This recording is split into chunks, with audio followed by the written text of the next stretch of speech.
Hey, everybody out there in YouTube land, this is Sam Dennehy. On this episode of Halfass Presents the podcast, we got a guest all the way from Compton, California.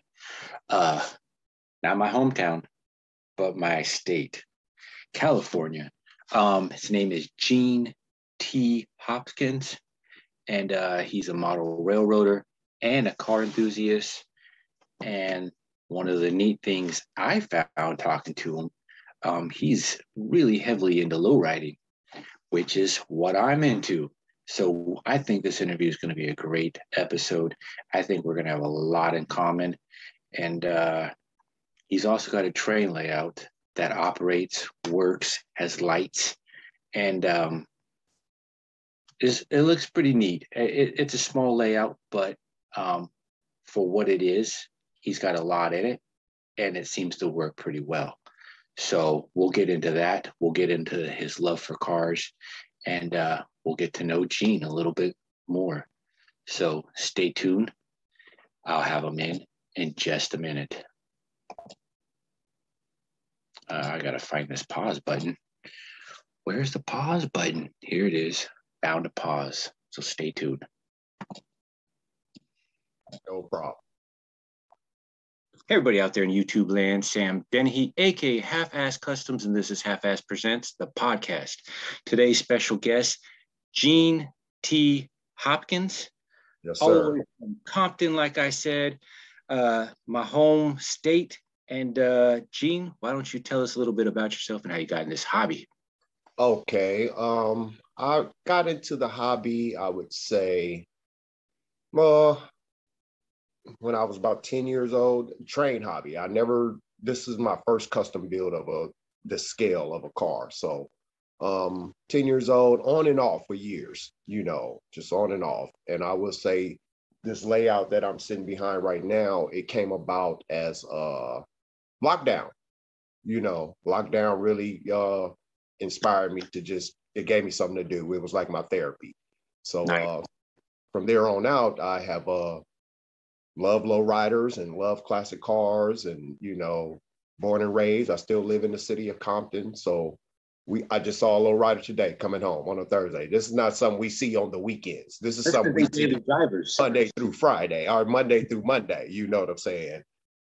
So how I found you guys was basically sitting around at work, and I'm like, man, I really want a lowrider for my layout. Searching around, can't find anything, couldn't, so I'm just okay. And I pulled it up one day. I just punched in Lowrider HO scale, and at the bottom of the page, the Facebook group came up. And I clicked on it, and I saw your lowriders, and I was blown away, literally. So after that, I just really, the light clicked on, like, oh, this is possible. You guys, your page made it possible for my light bulb to go off.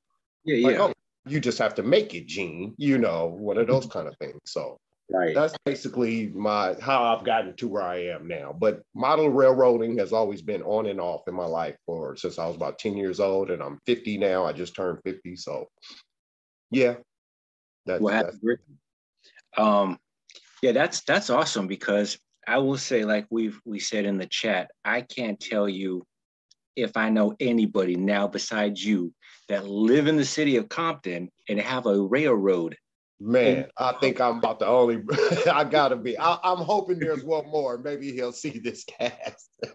Maybe together. So I'm thinking I've got to be the only person. Yeah. Hey, but that's cool, because that just shows you it doesn't matter where you live, how you grew up. Right. The hobby is still the hobby, whether it just be the little put car inside you. Right. Right. And it's what you love. If you love it, then it doesn't matter where you live. I mean, I've seen people in like third world countries, say real South America, like Indonesia, just the like most povertiest part of the world you could find. And they found a way to at least have a generic version of a train set. Right. Whether exactly. It's laid on the ground, the dirt ground, and it's just wobbling all over the place, they still have it. Right. Or some kind of miniature scenery, I would say. Something about the miniature world is very captivating. And I would say, even as a child, watching old Godzilla movies, and you could see God, and you could tell those were models, and I was just amazed by that. Like, wow, those are real models. Somebody built those. And the Yeah. guy Godzilla's ripping them down and coming through, and little cars are moving. So the miniature Yeah, world is really exactly. fascinating. Well, that's just like I don't know how long these pictures have been out, but they're surfacing Facebook and Instagram lately within the last few years. But that whole scene in Back to the Future 3 where the DeLorean's getting pushed off of the train track, that was all miniature scene. That And was, I see, I nobody would never have knew ever that. known. Yeah, Yeah, that's how good that was. I never knew that. You have, right. yeah, Nobody, I don't think, knew that yeah. except for the people that were working on it until those pictures surfaced. Those modelers who made those models, right? Yeah, just like the Ghostbusters scene with the Stay Puft Marshmallow Man. That was just a guy in a Stay Puft suit walking And then down. the old God, now that I could tell was an old Godzilla scene, like Exactly. no doubt, no doubt. Well, that's awesome, man. I'm glad that you're into this hobby of just not only just trains but cars and miniatures in general because it just shows you how far this hobby stretches, really. Because Oh, it it can touches stretch a lot of areas. And to tell you the truth, my layout is actually kind of car themed. I call it 310 motoring, and most of my cars. And like I said, now that I'm getting into building my own custom cars, that took me to a whole nother level now. Like, oh, well, I don't need to make an extension. I can just build model cars, these small model cars, and that'll get me by for my time of doing something. Yeah, well, Construct. that's what I try to do. Like with that group, and you said that turned a light bulb on for you. Right, I, right. I made that group hoping that it would show people you can do things that you wouldn't That think is possible with these That's cars. exactly what it did for me, because if I wouldn't have saw that page, I would have just gave up again. Because I've searched before, and you can always find 1/64 scale Oh, in all all day. kind of low, right? And AB's right. And I'm like, well, that won't work in HO. It's just not going to fit. That car's too big. The only way it would work is if the layout you would have to have the car 5 feet in front of the layout. You know what I'm saying? Just so it can kind of give the illusion that it's fitting in. But Right. so when like I said, when I saw your page and saw the lowriders you built, and Joseph was printing, I was just really blown away. Especially the little Dayton wire wheels. Come on, Yes. that was It's amazing. crazy because without using a magnifying glass, you don't really see the spokes too well, Right. but they're almost true spoke, like where they could only be maybe 60 or 70 spoke rims. And once Which you paint them, you can see them a lot better. You can see the you spokes. can. I don't know if you can count all the spokes, but No, yeah, you you can can't count definitely them, see them. you can tell that's a Dayton wire wheel or a Oh, Zenith wheel or yes. something. No, it's a wire wheel. Right. Oh, by the way, I'm gonna mail you out some stuff tomorrow. I appreciate that too, bro, And because the white I'm so ready to build this lowrider. I got it right here, the one I showed you. I took one of those Oxfords, and I just was like, well, I'm not going to paint it as good as this. So I might as well start my first build I made real easy for myself. Go mild, then go wild, Right. Right. You got to work your way up to the wild. I like to keep things real simple, bro. Because if you start to get frustrated, you know how that can go, and you just got to set it down and walk away. And I was like, well, keep it simple, and you'll have a lowrider on your layout. So yeah, look, and it's so funny you say that because I'm not an admin, I'm a moderator on a 1/64 scale lowrider group. Okay. And that's literally what it's called, 1/64 scale lowriders. And it's funny the amount of people that don't really understand what makes a lowrider a lowrider. Gotcha. And it's not about the height. No. It has nothing to do with the height. Now, does it help to be lowered? Sure. But a stock car lowered is not a lowrider. That's not a lowrider. I don't consider my airbag car a lowrider. That's an airbagged car. I've had people go, oh, that's a lowrider. I'll be like, that's not a lowrider. Lowrider has to have wire wheels, has to have hydraulics. Yes. I mean, I even go to the extent to say it's mostly about the wheels, because you could have a complete stock 160 or a 1964 Impala, but you put them spokes on it Right. Everybody looks at that and says that's a lowrider. Right. I want the little spoke, the 13s. Yeah. I don't want big Dayton. I mean, I've seen Impalas, don't get me wrong, the guys fix them up with the big wheels and all that, and that looks great too.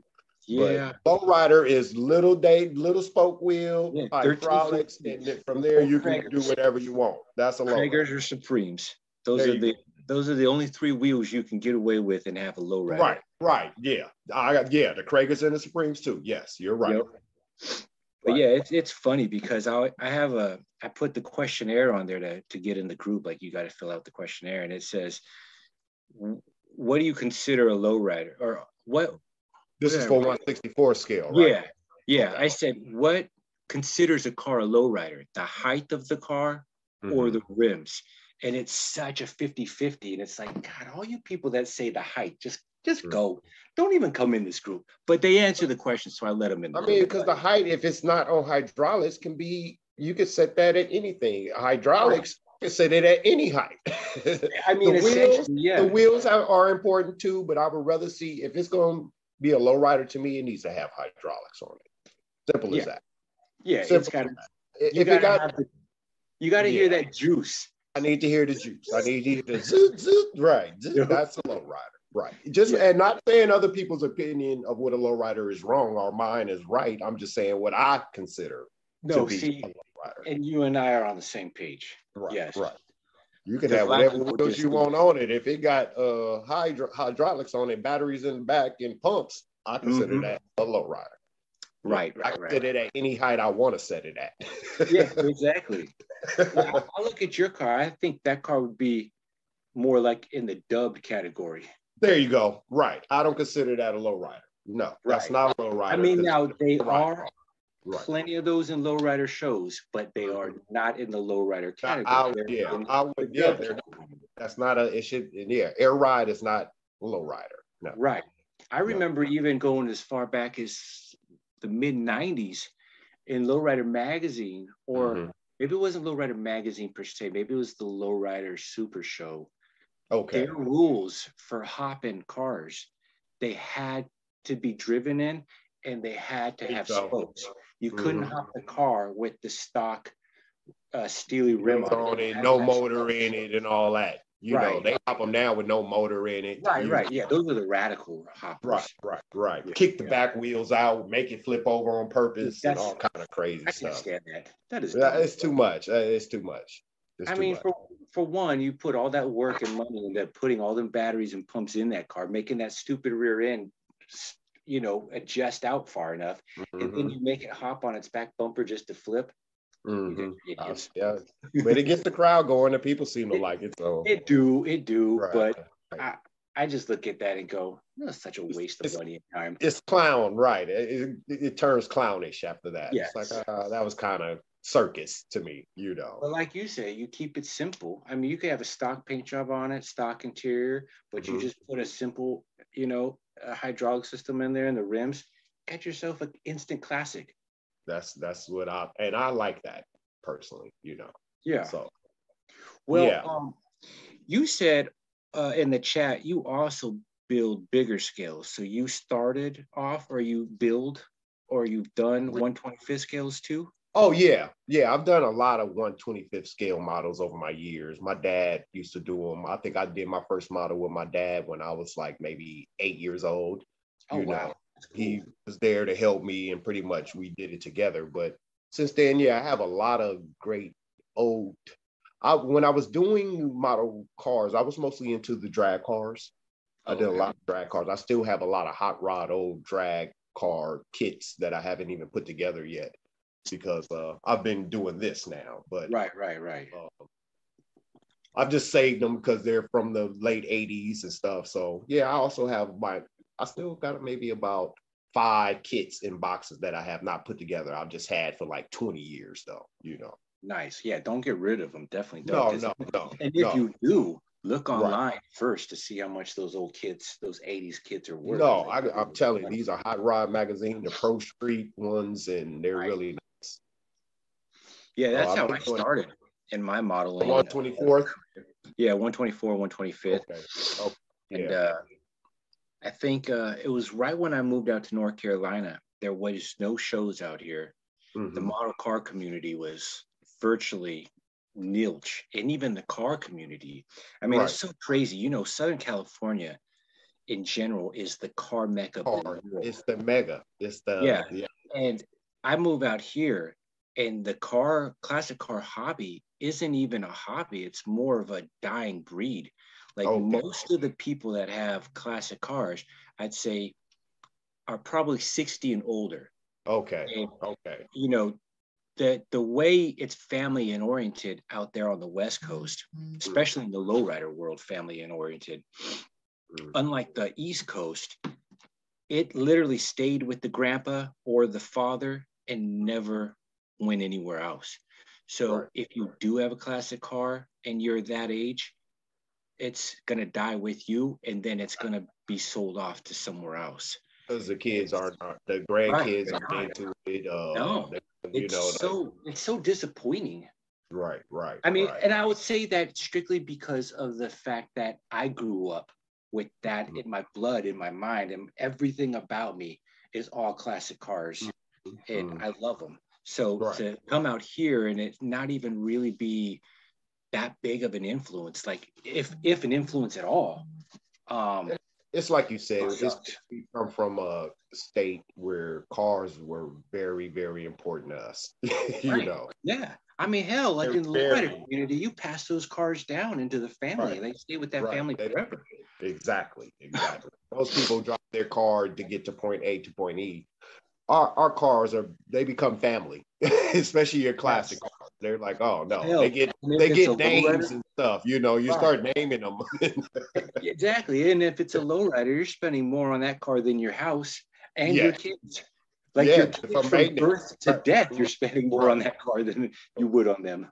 You're always fixing something, exactly. Yeah, but I mean, hey, it's worth it.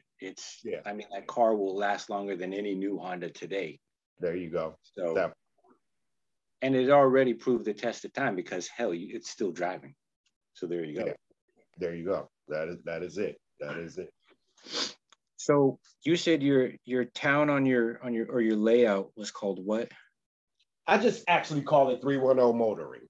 Yeah. That's cool. So it's car themed. It's car themed, but it's a train layout. Yeah. Right. So it's got a train going around it, but I have like a Harley factory. I have a bike, shop. I have big rigs that are like transporting custom cars, but it's on the side of the rig. And, so I kind of did label the theme around cars and motorcycles and, motoring. But you said you started it at the beginning of the pandemic or during the pandemic? Actually, this layout is old. It was I had it in the shed. Okay. Oh, okay. It's been in the shed for years. It's actually been built for years, but I pulled it out when the pandemic came around, when the lockdown went down. I started working on it again, and because it was kind of originally like a 1800 Western theme.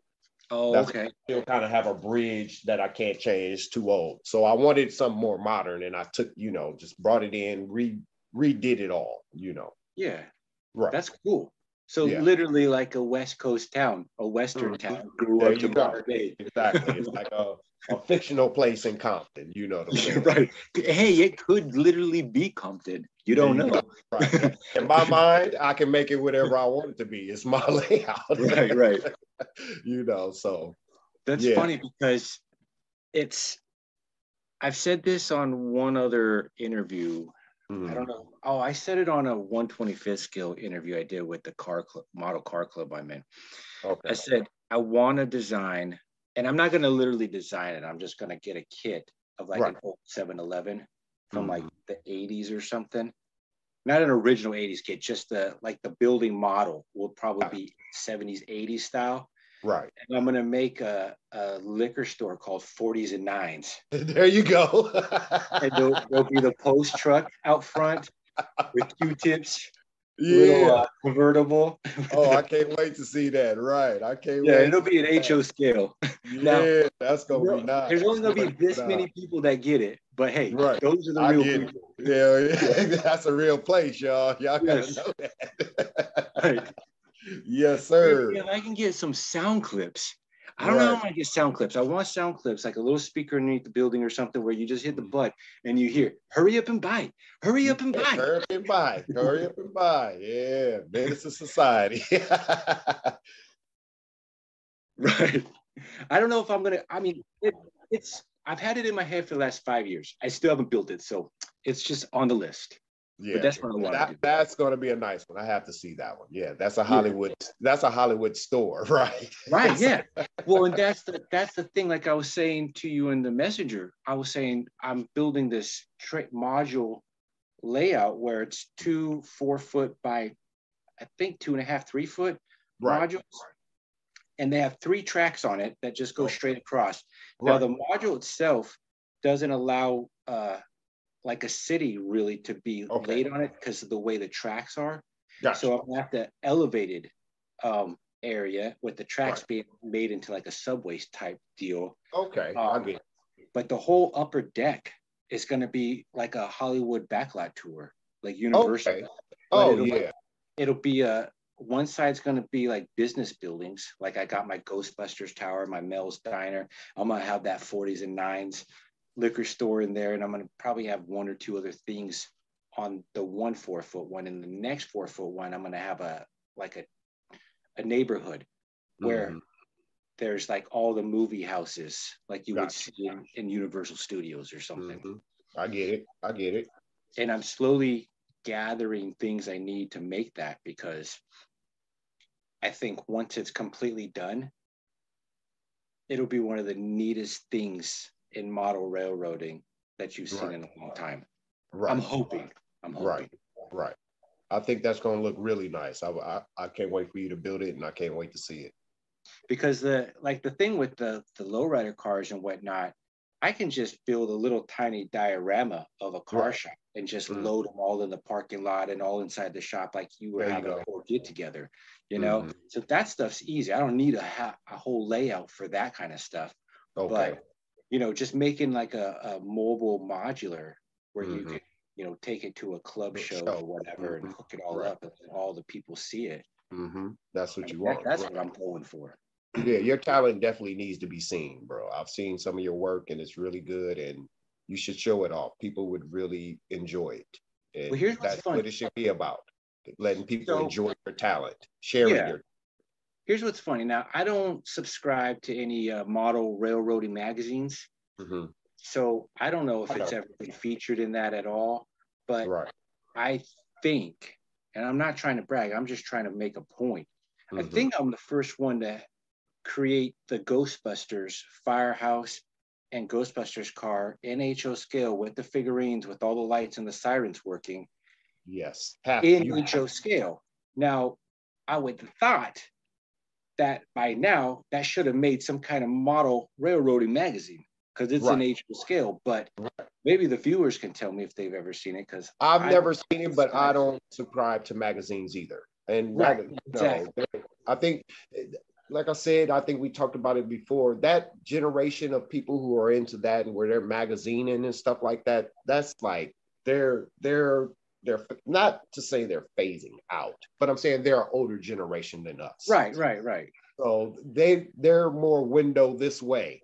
And I don't model behind that standard of what the magazine says how this should look, or you know what I'm saying?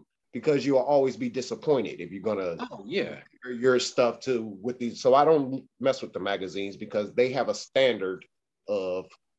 So that's why they wouldn't want to. Not that I'm sure they've seen your work, no doubt. Well, the editors for those magazines and stuff like that, I'm sure they've seen your work, but they're so railroad minded themselves, they don't want to go outside that rim to say, hey, look what this guy did in HO scale. Because then they would have to really, sorry to say this, but pay you for that, you know? Right. I just think those, I stay away from the magazines and stuff like that, because I would always be disappointed. And then I would compare my work to what I see in the magazines, and I'm not a master modeler, so. Oh, well, so that's the funny thing you say, because I'm not a master modeler either in the way of scenery. I say cars, sure, call me that or don't call me, I don't care. Scenery, no, I literally half-ass the scenery like as fast as I can, get it done, make it look like it looks good. And that's But what I when you enjoy the look most. closely, Right. yeah, when you look close, you'll be like, oh man, all that looks like crap. I don't care that it looks like crap because, like you said, I ain't modeling I'm not right. for everybody This else. is I'm my modeling. standard. I'm Right. fine with that. Yeah. Because from 2 feet away, if you're looking at the whole module and you're thinking, oh, this is the neatest thing I've ever seen, that's all that I care about. Not that I got every little detail right. Yeah, that means I tricked your eye. Right. I tricked your eye. And that's what the whole goal is anyway, when we're all modeling. I'm just trying to trick your eye. Yeah. That's all I'm trying to do. It's mostly how you present it too, because if you know how to present it in the right way, you know how to, say, take photographs in the right way, you can manipulate what you're looking at so nobody sees just how crappy it really is. Right. They can't see the flaws. Right. You're right.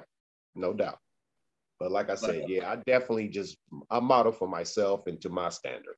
I can't, hey man, compare myself to other people. Yeah, as long as you're happy, yes, who cares about anybody else? Right. Like I said, this is my therapy, so I can't make my therapist my enemy. You know what I'm saying? True. So look, the funny you say that. That's so exactly funny you say that. I had a 1/25 scale 65 Impala wagon. Okay. That I've cut. It's a resin wagon, so it's very brittle. It's not the easiest thing to cut, and it breaks super easy. It's not plastic.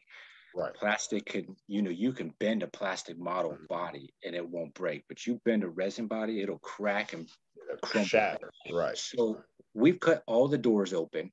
Okay. And you use a regular Revell 65 Impala for the chassis and the interior and whatnot. But cut the doors open. I suicide the rear doors and I cut the center post out of the 2 doors. So now it's a hard top wagon, which Impala never did. Right. I painted that thing 4 times and had to strip it 5 because it's becoming my enemy. It's supposed to be therapy and relaxing.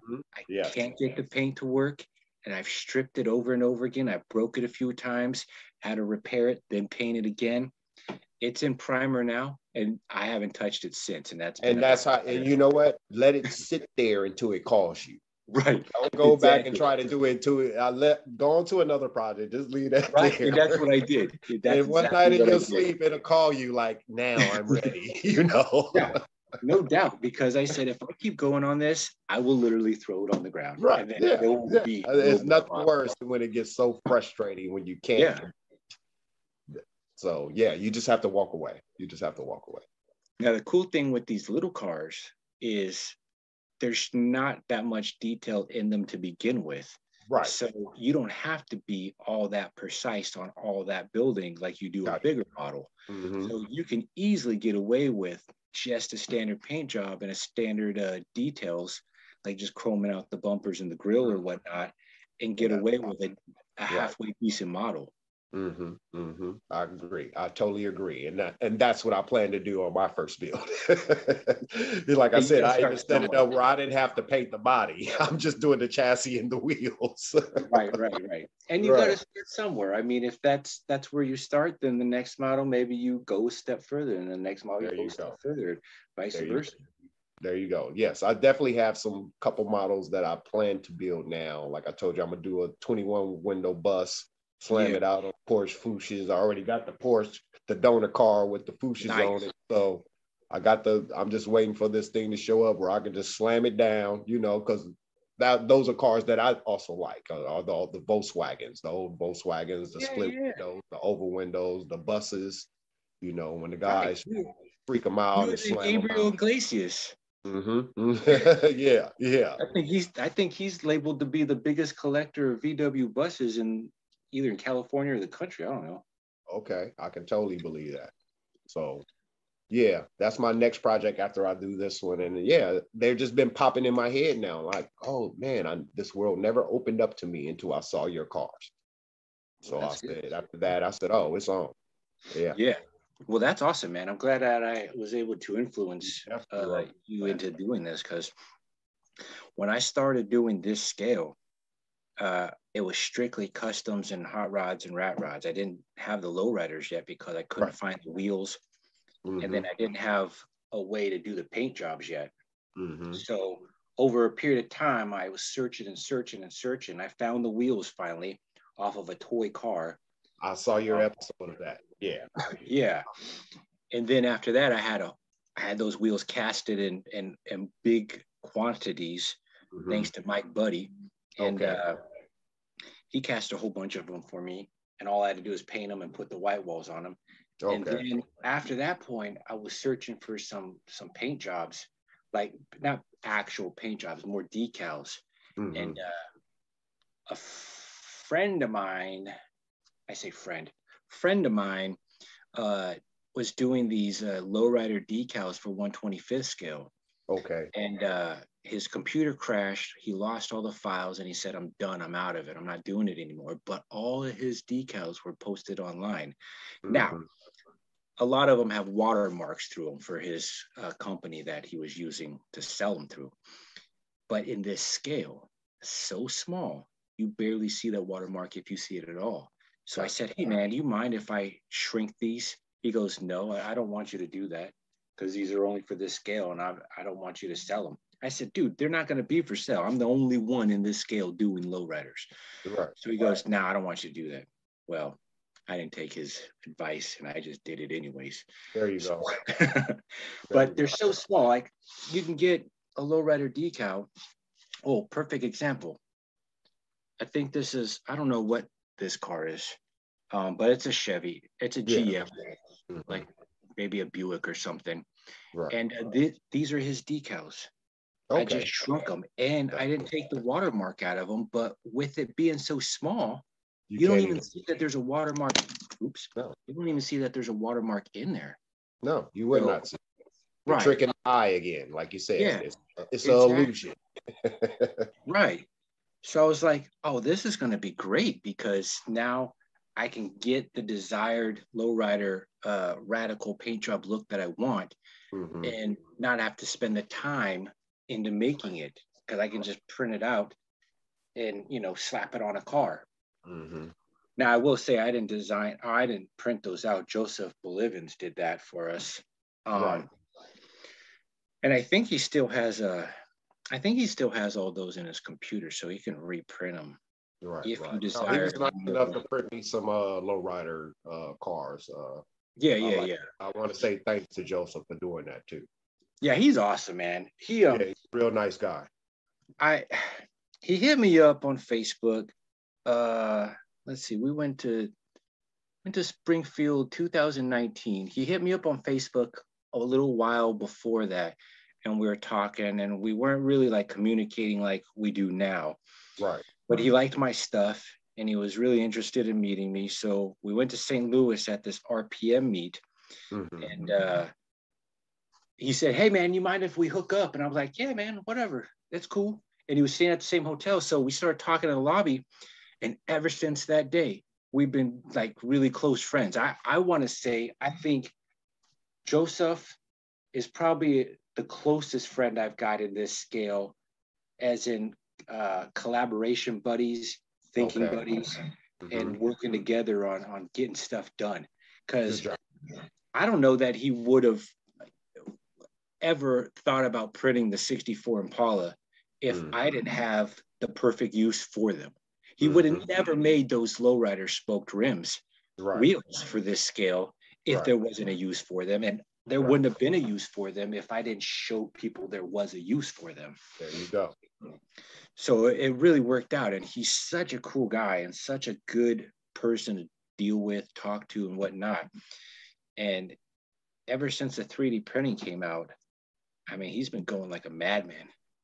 Whoa. He prints so much stuff. It's unbelievable. He was nice enough to do it for me. So I want to thank him again. Yeah, he'll see this. He's been on this podcast several times. Good. And I think mostly because we've become such good friends that he's a good go-to person for me to talk to. There you go. He's always building something new or different or whatever. So he's always got like new content that, I haven't really built anything too spectacularly new in this scale in a little while. Okay. So I kind of just hope that other people can, fill in the gaps Oh, you're definitely doing that. You got me on board. You got me doing my first. So you're inspiring minds and having people make themselves think. You know, everything in life, you're not going to be able to just buy it. You might have to just sit down and make it. Yeah, You yeah, know? exactly, exactly. And on top of that, even the rat rods, like right when I joined this scale hobby, there was a guy in the country Hungary, Okay. that made some photo etch hot rod parts. Okay. And I'm like, dude, this is amazing. Nobody's making this stuff because nobody's making hot rods. So the fact that you made this stuff, I'm gonna buy a few of these photo etch sheets from you. And I bought them. I got them within like a month later or something, just because of how long it takes to ship from there. And I used everything on the sheet multiple times, and I've bought multiple sheets from him just to build really detailed rat rods and lowriders. Is he still in business? I haven't heard from him in a while. He hasn't posted anything in a while. Don't you hate that? Like, yeah. I wish I would have bought all your stock. Well, here's what's funny. Okay, the guy that printed the lowrider bikes and the baggered motorcycles. Right. You know, you were telling me, hey, does he still do this? And I was like, I think so. I mean, I haven't heard anything different. So, you know, you reach out and then I reach out to him like around the same time. Mm-hmm. And he gets back to me, says he sold everything 6 months ago. Mm-hmm. I'm like, why didn't you tell me? Right. Yeah, I know you would have wanted to buy. Right. I know you would have got you at least 5, 6, 10 more bikes. Man, if depending on how much you wanted to get rid of, I probably would have just bought all his stock. Right. Yeah. Right. But he was a nice guy. He actually reached back out to me, and he's going to try to get you those files. He said he's going to look for them. Yeah. Right. So, you know, maybe we can work, you know, that would be great. He was a really nice guy. He was really nice. Yeah. Honestly, I'm going to give him to Joseph. I'm just going to give him to him. I might have to buy it twice, but I'll just give it to him. There you go. Hey, just print me whatever I want whenever I want it. Not that I'm going to need very much of it because I already have what I have. It's not like I need 100 bikes that all. If I could just get one, I'll be happy. I will say, though, I don't know how well your painting skills are because they do come unpainted, but they're so small. They're so small, man, that it's very, very hard to paint. And even me, I guess master painter that I am. I think I would have to hire you to paint mine if I ever got a hold of one. Trust me, I don't think I would be able to do the bike. No. See, the motorcycles were a little bit bigger than the bicycles, of course, but to get the... I don't think I can do the motorcycles. To get the rubber my eyesight is not what it used to be, buddy. Right. To get that rubber tire on those rims of the bicycle and not have the black overlap the chrome or vice versa, man. I bet that's you're sweating. You got to have hands of, you know. Right. Steady hands, a surgeon's hands. Boy. And here's the funny thing. So in the beginning of my lowrider modeling of the scale car, I was doing a lot of nail polish colors because they were the only colors that small enough metal flake and like real candy paint jobs compared to, you know, spray paint or whatever. Right.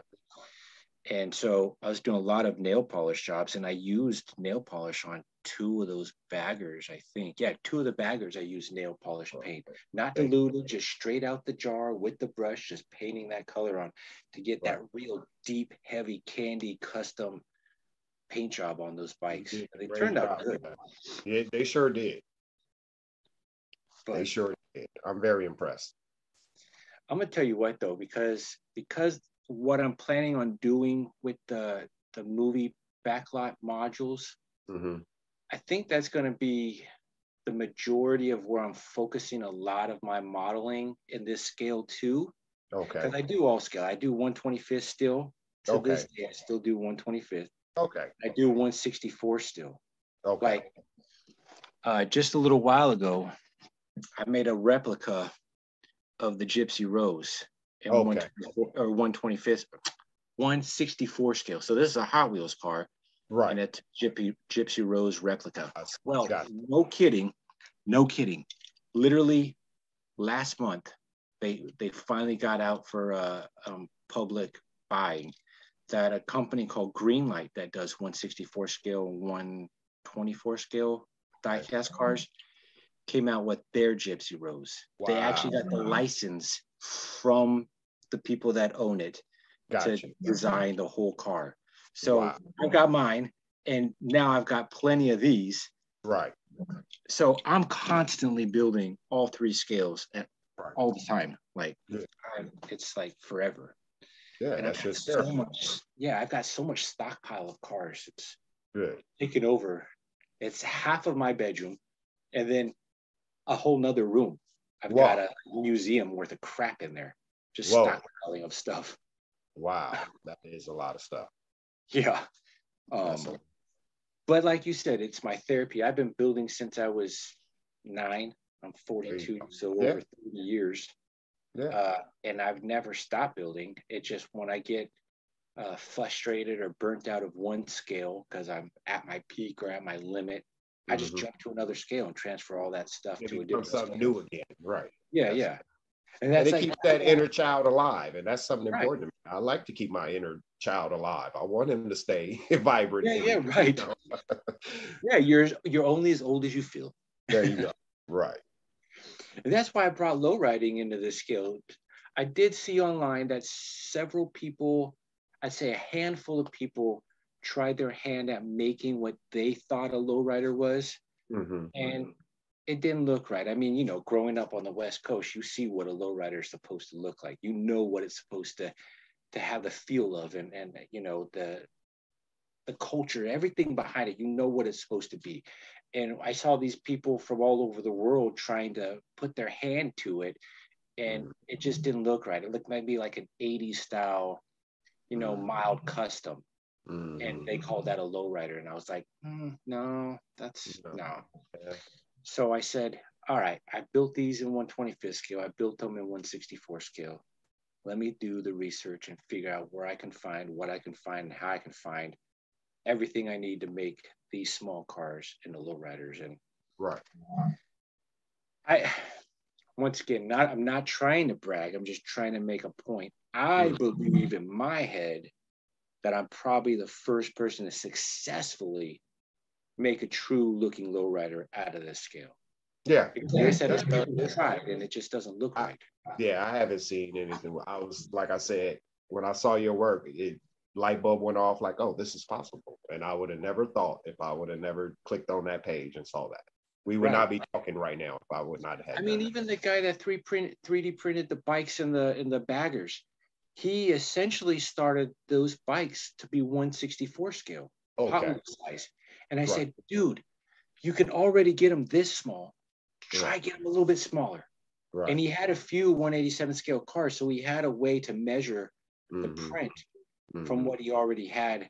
So I was like, just try to get them a little bit smaller. I guarantee you there'll be a handful of people that'll buy plenty of them for you. I'm sure he had more than a handful of people. I'm surprised it's not those.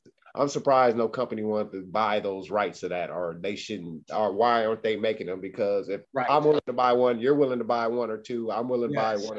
There's got to be more. There's a market for that. I'm sorry. Right. No, there is. There definitely is. And I think it's who you know and who knows you. You know, like I knew him and I said, hey man, you got to do this. He knew me and said, let me figure out how I can get it smaller. And then he, you know, and we made it work. But just like any, I think, small, independent, one-person company, ventures don't last forever. Sometimes these ventures only last a few months, because that's exactly what happened with that guy. Well, so what he said is his printer broke, and he said, I don't plan to replace it. I said, okay. You know, hope you find those files, buddy. You know? Yeah. I hope you didn't delete them. He said, I'll look. Okay, let's just keep our fingers crossed, and maybe because you also be on our side. I would say he came up with the first Lowrider rim. So it's not an actual spoked rim, but they're ribs in the rim to mimic spokes. There you go. Now, the spokes that I originally found was off of a Pixar Cars toy, which was perfect size. And those maybe had 7 spokes that were kind of angled around a knockoff. Right. And so I said, this is the closest thing you're ever going to find as of right now. So this is what we're using for lowrider rims. And then I think you pronounce his name Severin or Seven. I said, hey man, I've got to get lowrider rims because I'm out of these resin ones, and the resin ones are not coming out as crisp as they were when I first got them. So he said, all right, let me do some research and whatnot. And he came out with the rims. And I don't know if you're really going to be able to. Nah, you're not gonna be able to see it. This camera is really crappy. I can see it. Yeah, but it's essentially a 14-inch rim with a super low profile tire, like maybe a 50s or 60s series profile tire. Good. And then I had another friend somewhere in the Midwest. He has a vinyl printer where you can print any color with any design on vinyl. And it's just peel and stick. I said, hey, can you make white walls? I'll send you some tires and you just do the dimension and figure out what it needs. And he goes, yeah, man. So he printed me like 2 full papers, like 8x11 sheets of paper full of 187 scale lowrider white walls. Wow. And I think I paid $40 for them. And if you sell them separately, just a set, you ask for, $4 to $5 a set. Right. That's the going rate for white wall tires in the scale. Right. So you if you plan on selling them, you can make your money back by 10 times. But I wasn't planning on selling them. I did it just so I could have all the white wall tires I ever needed. Right. And about 90% of my cars all have white wall tires because hey, it's the West Coast. Right. That's my influence. Right. Unless it's a dubbed car that I built, which I've only built maybe 3 of. They're all classics to customs, to rat rods, to lowriders. They all have to have white walls. They have to. Right. But I'm going to send you a few of those. How many? I would really appreciate that. So he sent you the wheels too, right? With the cars? Yeah, he gave me some extra wheels too. Yeah, he actually gave, I think I got 3 cars from him, but he gave me like 5 sets of wheels. Oh, okay. Well, I'll send you 5 sets. Actually, I only have 4 lowriders, so you know what I'm saying. Right. It's no big deal. Whatever you can send me, I would greatly appreciate it. Yeah, man. That in the rear end, I don't know. Did you say you had a rear axle? Yeah. They're just, so Joseph designed a straight axle for the front and the back, kind of like a pickup truck would have. Right. He didn't have a way to do an independent front suspension, even though it wouldn't. Well, one of my cars does have 2. Yeah, one of my cars has 2 separate little things. The one that's sitting back and down and the front is up. It has 2. It's not like this on the bottom of this. Okay. It has 2. Right. Yeah. So yeah, that's what I've got, and I'll send you a few more. Okay. So you can either have the front lifted up or the back lifted up. Right. If you cut off one of those posts and just leave the other one, you can cockeye it so it's sitting on free wheel. Okay. Yeah, I get it. Because that's what I did with this one. It's got the straight axle, and it's made so the rear end's sitting high and the front sitting low. But yeah, I'll send you a few of those. You can choose to do whatever you want with that. Especially the white walls, because I was going to struggle with that. Trust and believe. I did all kinds of research trying to figure out how to do a 50s white wall tire. And a marker works sometimes until the marker decides to stop working, which for this scale, you need like a 1 millimeter size marker tip. And those marker tips are trash when it comes to liquid ink, pen. Right. So I was like, God, this isn't working. And I struggled. And I finally found a guy that did the vinyl. And I was like, hey man, I'll send you several different size wheels, all for 187 scale, and see what you can do for me. And he knocked it out of the park, and he's been my guy ever since. Okay. Very good. Because it's just peel and stick. I mean, a lot of companies are doing decal white walls, where if you have a deep inset rim, that's not going to work. Right. Because now you got this clear, decal paper that's covering the deep inset rim, like the lowrider rim. Covering the insert, right. Yeah, so you don't see it. So I was like, I've got to find something else. And then that guy came through and he's great. Very good. Yeah, but I'll get you some of those. I would appreciate that. Other than that, I will say I don't know. One thing I'll say about Joseph's cars, that rear deck lid behind the back seat and the windshield. I don't think he's made it to where that's covered up. I think he's made that to where the back seat is now open, almost like a hatchback. Okay. You might need to modify if you want that covered. Right. I see what you're saying. Get some like cheap cardboard or something. Right. Oh, I have some, thin shearing, plastic shearing. I could probably Yeah, just make that deck lid. Right. Because I think that was the one thing, he didn't know, and I didn't know to tell him at the time. So, but now we know. So it is what it is. But yeah, man, I'll get you straight. Ooh, that'd be nice, bro. That sure and then I'll tell you what, you'll be the only guy in Compton with 187 scale lowriders. I can tell you that. I'm definitely sure of that. Definitely. Yes. I'm definitely sure of that. Definitely. Hey, one thing I wanted to ask, because you showed me the video of your layout, the day pics and the night pics with the videos. Your clouds, you got these two clouds that are like cyclones looking like. Hey, and actually, I can do that. You can, it's like my thunder effect and stuff. When I'm sitting, I can make them, you can have them. I have, like, even with my layout, I have like background noise that I would normally, I have it on my phone, like sound apps where I can have the city making city noise and thunderstorms and the clouds. They will actually kind of do their flash like, So yeah, it's all about the effect, the whole effect, even with the sound. You know what I'm saying? The sound, the visual, tie it all in, and then it's like you're looking into a window of a miniature world. Yeah, I control. I control. Right. Yeah, you're literally Zeus. Right. I can make it storm. I can make it sunny. I can make it whatever I want. That's awesome. I know there's a guy named Joshua Barton. He's a like a crew member of the What's Neat show with Kim Patterson.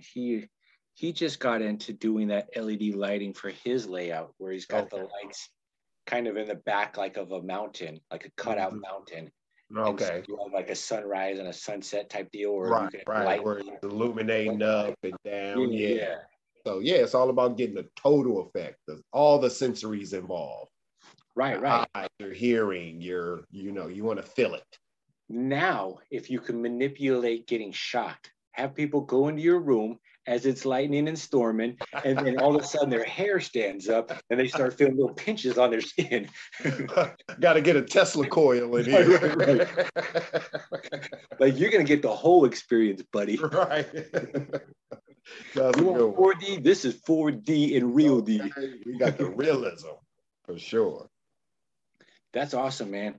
Hey, I'm hoping that at some point our 187 scale world branches out to the West Coast in the sense of meetups, because right now we've got two big meetups, one in St. Louis and one in Massachusetts, which I've been to both, but we don't have anything big for this scale, like a meetup situation on the West Coast, and I'm hoping we do, because if we do, I'd love to go out there and meet all the guys from the West Coast that don't venture out to the Midwest or the East Coast. Right. Well, there's just so many people. Let me just say, really, there's so many people who don't know that you can do this yet until you do. Till you just, I just happened to stumble across you guys, and I still would not know if I didn't stumble across your page. Right. Over time, I think it's going to start to pick up. Yeah, I think so, because I know for a fact that my model car club, they're primarily 125th scale. They're just now trying, like one or two people trying their hand at 164 scale. I said, dude, I've been showing you guys this stuff for years. It's possible. It just now you're finally getting to it. And I've been to plenty of model car shows on this East Coast side of the world where I've shown the little cars. Like I Mm-hmm. built a little lowrider car show Mm-hmm. diorama, Mm-hmm. and I've got them all lined up like it's a regular car show like you'd see today. Right. And they're blown away that somebody is crazy enough to make hot rods, rat rods, and lowriders in this scale. In that And scale. but yet still they're not building them in that scale. But at least they know it's out there. So the Okay. word's getting out. It's Mm-hmm. just like you, like me, like most people, I'd say in the hobby of modeling or model cars, Mm-hmm. it's mostly 40 years and up, Mm-hmm. of people that are into it. It's Right. very, very little of younger people, say 30 Right. years and younger, Right. Right. very little. Right. So, their genre of classic cars or cars, strictly stick to like, classic cars. Right. They're not typically trying to go to the lowrider look unless you're on that West Coast. Like the West Coast low model lowriding influence is huge. It's just as big as the real lowriders. I mean, Right. almost every Yeah, lowrider guy. we have model low riders that actually hop and Yeah, everything. right, Right. exactly. And the huge, like right now, there's another guy in Hungary, Mm-hmm. uh, or maybe he's in Germany now. His name is Jeffries, and he created the world's first RC lowrider car in 124 scale, and then worked his way up to bigger scales. Now he's got a company he teamed up with, spreading out these 1/10 scale lowrider 64 Impalas. Are all Isn't RC. that Red Cat? Have you Yeah, seen those? Yeah. yeah. That's Oh, that guy that I'm talking about teamed up with Red Cat. He gotcha. designed the car. Red Cat built them. They're in What's his name? collaboration. They're He all used to have his a car. channel, Javier or something, Lowriders or something. Is that his Yeah, name? it's Jeffries. Jeffrey. Jeffries. There you go. There you go. Yeah, Jeffries. Because I've seen him before. Yeah, he used to have a prototype yeah. online as one of Right, the. Yeah. right. Yeah. In the very first like mainstream lowrider, like full lowrider model car was called the Real Deal 64. Mm-hmm. It was a yellow 125th scale lowrider that was all radio control. Like you didn't Right. have the wires hanging out like Right. you do at Right. a regular hopping competition for Right. model cars. Right. So, I mean, you got him creating that. And then because of him, I think this other guy, unfortunately from Europe again, he came out with the world's first RC 187 scale lowrider car. Wow. And on my page, on that group, that Hot Rod Lowrider group, I put his video on there. So I don't know how far down in that group it is, but if you look, there's not very many YouTube links on that Okay. group because there's not very many YouTube, videos for this stuff.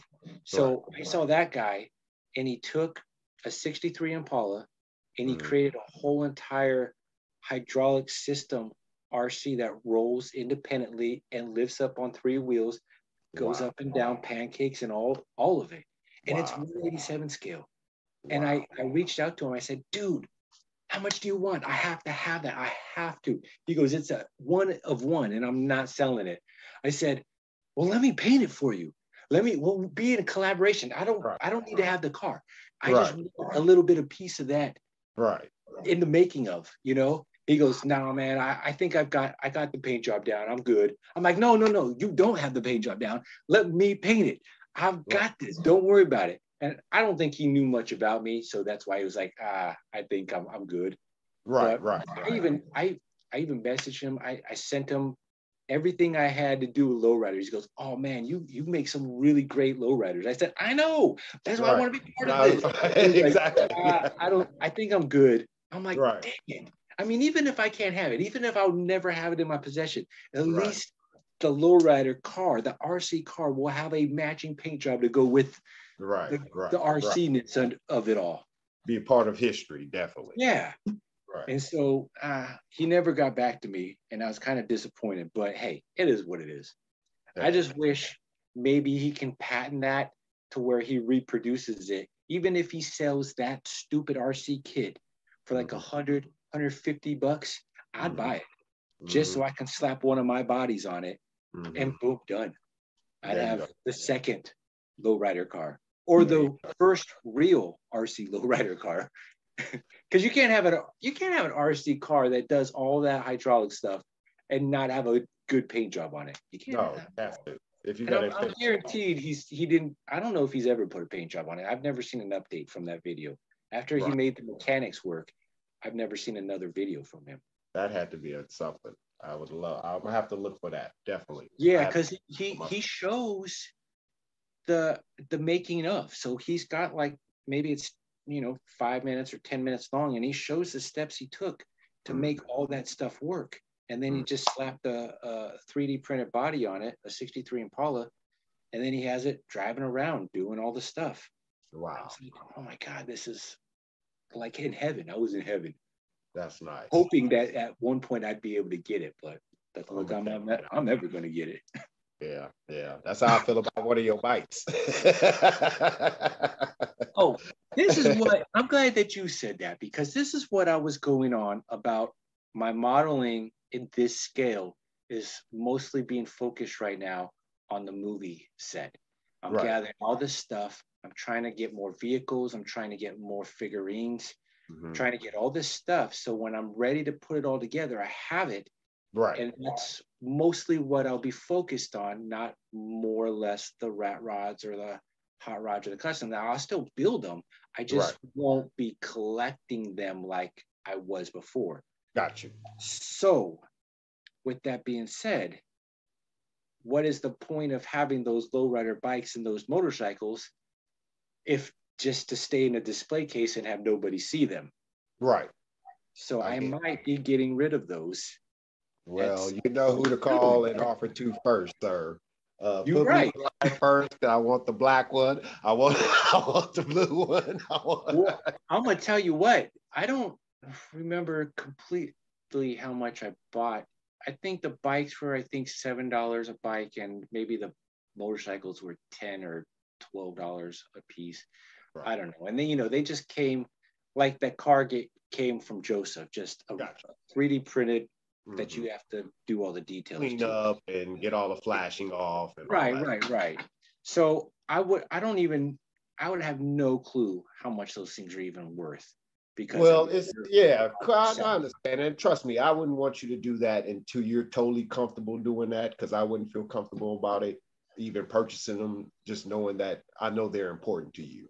But something like that's something you could name your price with me. Trust me. Once again, just give me the offer first. Offer me first. I feel like every time I mention anything about my models, it feels in my head like a brag. And it's strictly because I know, and this is going to sound completely conceited and pompous and self-righteous and all that. I know they're the best out there. I agree. I totally agree. So. Now, I'm not saying I'm the best modeler, nowhere close, but for what these models are, they're the best version of those models in the world. You did a great job on it.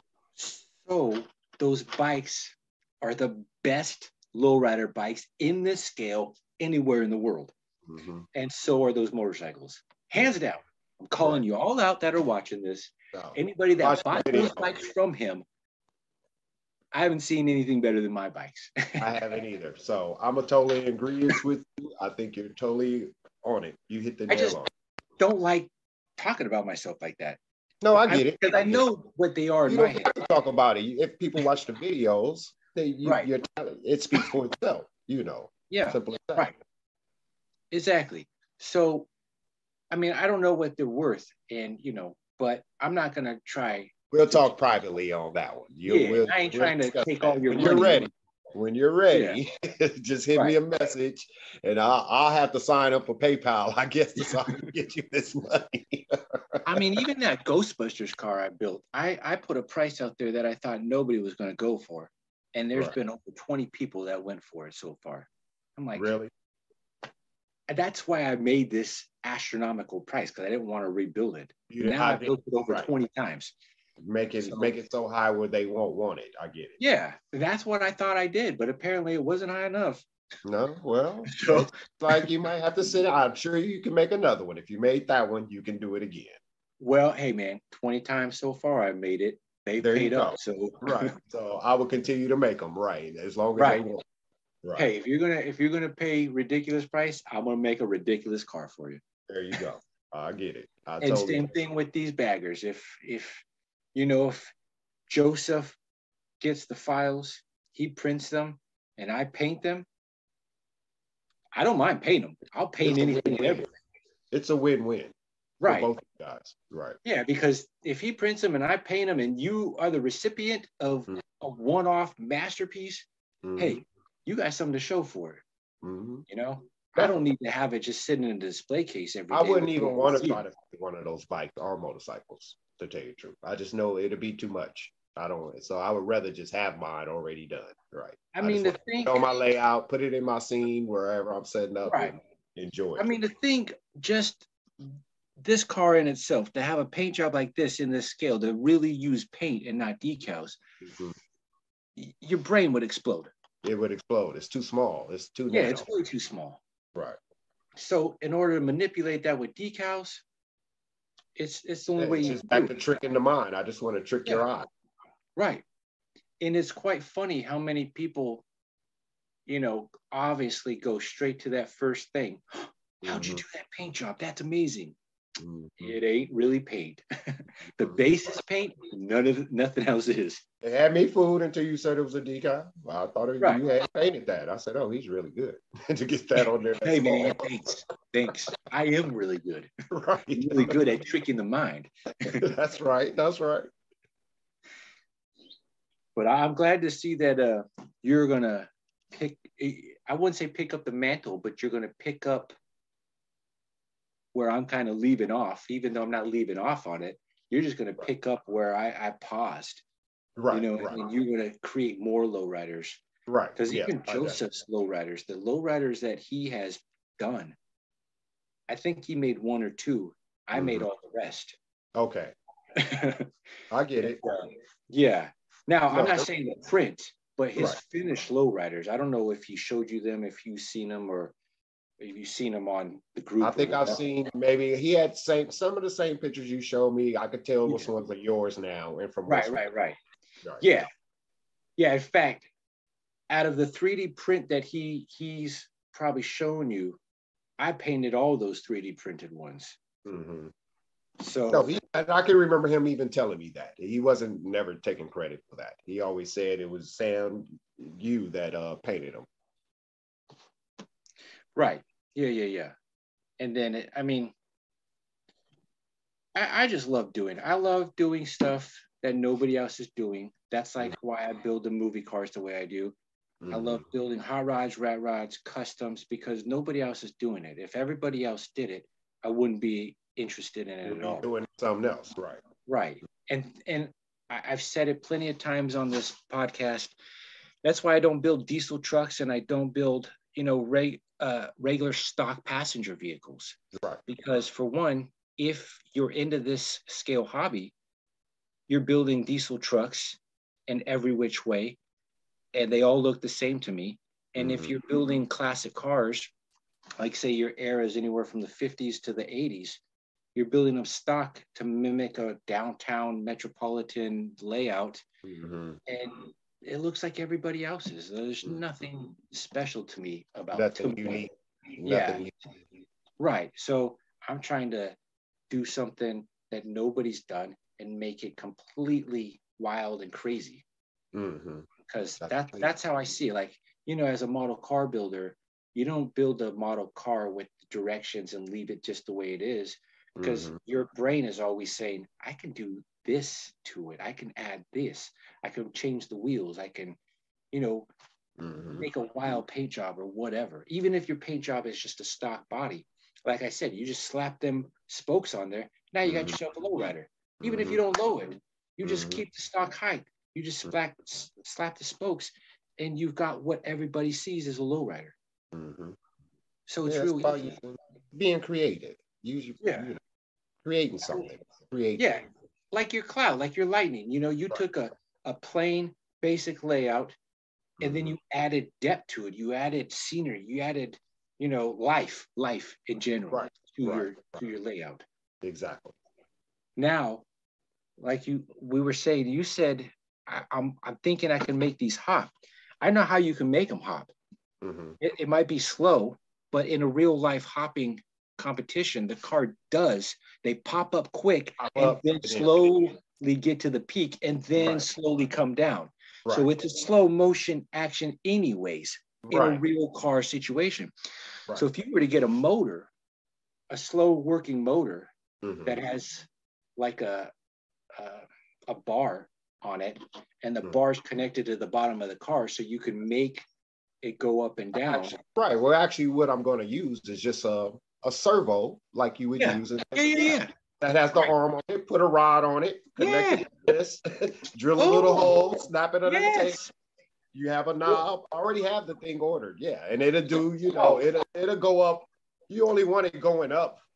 You know, it doesn't have to hit the back bumper. Right. Yeah. Just give the motion. Right. And like you said, it can go slow. It doesn't have to be fast. Exactly. And too fast wouldn't look right anyway. In the model car world, the motor is so strong that it is fast. It's too fast. And it doesn't have no realism to it. It just has motion. And I never liked that. I thought if you're going to build a model, not that you can in 1/25th scale, really, but make it more real.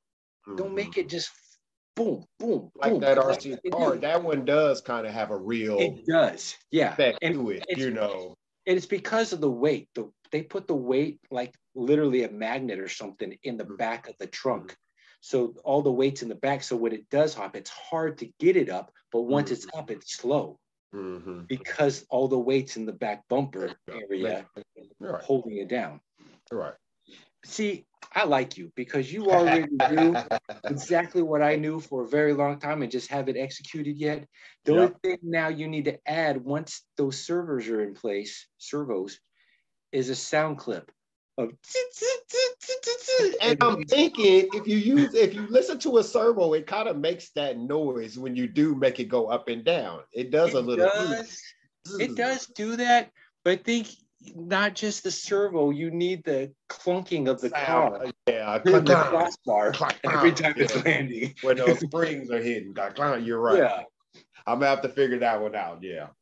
I mean, yeah. I don't think they have any sound bites or anything out. And basically, that's what you would have to find is a sound bite off of something. You do. And just record that. And check in the beginning of like a Dr. Dre song, where I think he has that going on.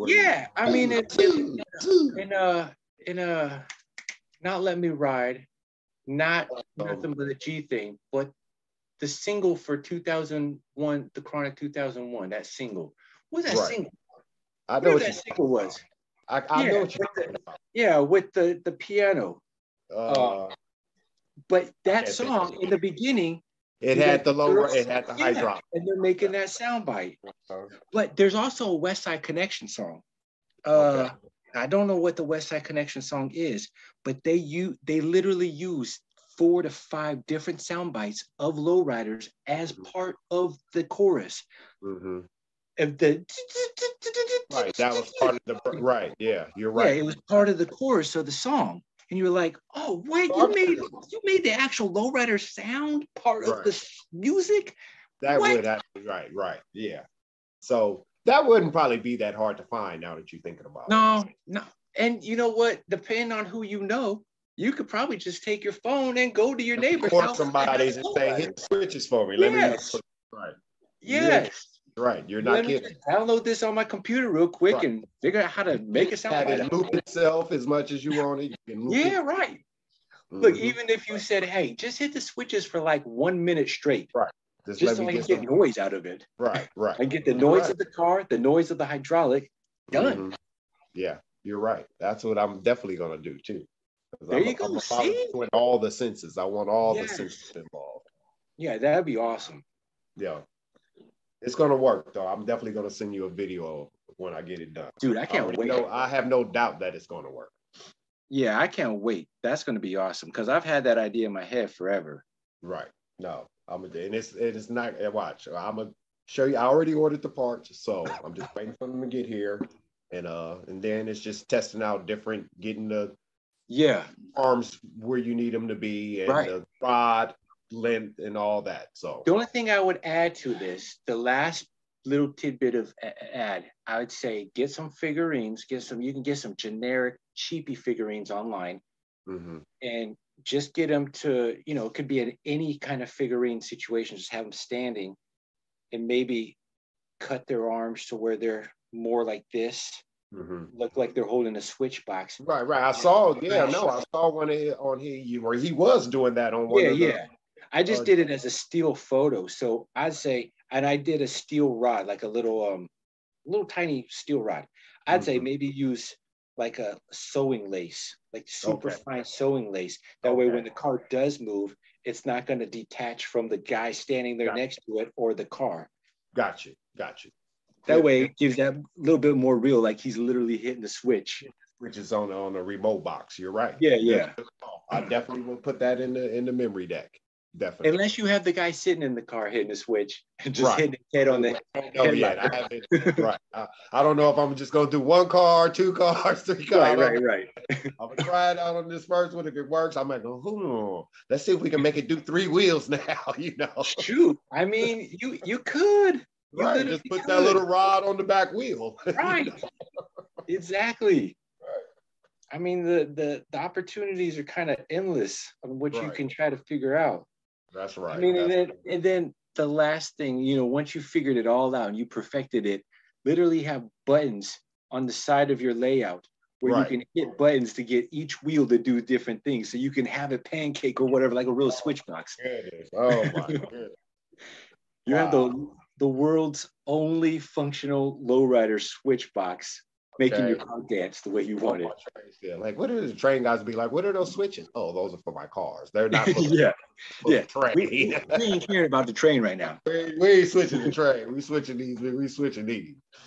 Exactly. And then you can have like African Bambaataa doing Egyptian Lover in the background, like you had a real lowrider show.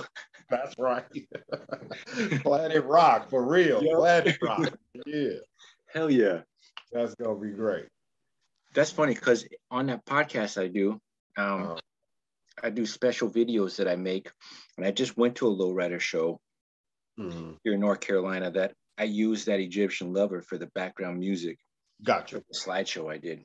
And it works perfect. Like, beyond perfect, because that's like the quintessential lowrider show song. You're right. I mean, there's plenty of songs, but you always hear that song in multiple repeats at a lowrider show. That and a bunch of Zap for sure. Yeah, right. It's that 80s style. That 80s style rap.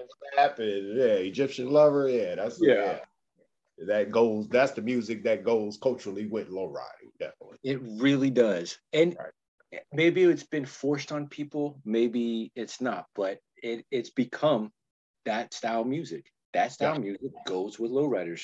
I mean, you could have modern day rap, but it ain't gonna have a lowrider feel with modern day mumble rap. You have to have that, old style, 80s style rap. No doubt, bro. Well, man, this is it's almost an hour and a half. It went by real quick too. That went by real fast. We're gonna have a second interview because I love talking to you. Man, I have no problem with that, man. I enjoy this. I enjoy talking about it. Like I said, I wouldn't even be where I'm at right now, even possibly about to have what I always wanted if it wasn't for your page and all the fellow models out there who are all into this. I mean, so this is no coincidence, is what I'm saying. Right. Well, I'm glad that we met up. I'm glad I influenced you, and I can't wait to see your next step because I think it's gonna be, from the sound of it, it sounds awesome. I'm a definitely be sending you pics and more updates. Definitely do that. Definitely. We're gonna be talking because I'm definitely gonna try to get one of those baggers from you. Yeah, man. Yeah. If I get one, I won't even get greedy. But we'll talk about that when I know you're ready. I don't think you're ready right now, and you might regret. Not quite yet. Right. So I still got quite a lot of cars. I want you to be confident when you let me know. I don't want you to be upset. Like, dang, I wish I wouldn't get that. So, all right, bro. It was a pleasure being on your podcast, man. I look forward to talking to you more, and we definitely will be chatting behind the scenes on just updating on what's going on. Definitely. Well, let me do a sign off and then just stay on real quick. Yes, so everybody, I hope you like this episode. Don't forget, like and subscribe. Stay tuned to the next episode, whenever that's going to be. And always remember, there is a Patreon if you choose to participate and try to make this channel bigger. With all that being said, until next episode, we'll see you guys later. Salute. All right, everybody. Here's the outro. That was Gene. Super cool guy. Car guy, model railroading guy, model guy in general. Cool guy and easy to talk to. I could see us collaborating, definitely collaborating here in the near future. And I could definitely see, a lot of more content coming from him. Whether, it's a collaboration content, meaning I build a car and send it to him, whatever. There's going to be a lot more from Gene here in the near future, which is pretty cool because, like I've always said, I like building customs hot rods, lowriders. There's not that many people into those kind of cars, into that style car, into this hobby, into this scale hobby. So the fact that he's into it, in not so many words, he's kind of picking up the mantle. It's not that I'm going to stop building them. I can still build them. I'm just not going to just build them for me to have him in a display case for my collection. I think I'm just going to build them, upon request and whatnot. So with that being said, that was Gene, super cool guy. Can't wait to see what he has in store for the future. He's pretty much told us, but to visually see it, to get a video on it, show you guys all about it, whatever. And yeah, so in my opinion, cool guy. Can't wait to talk to him again.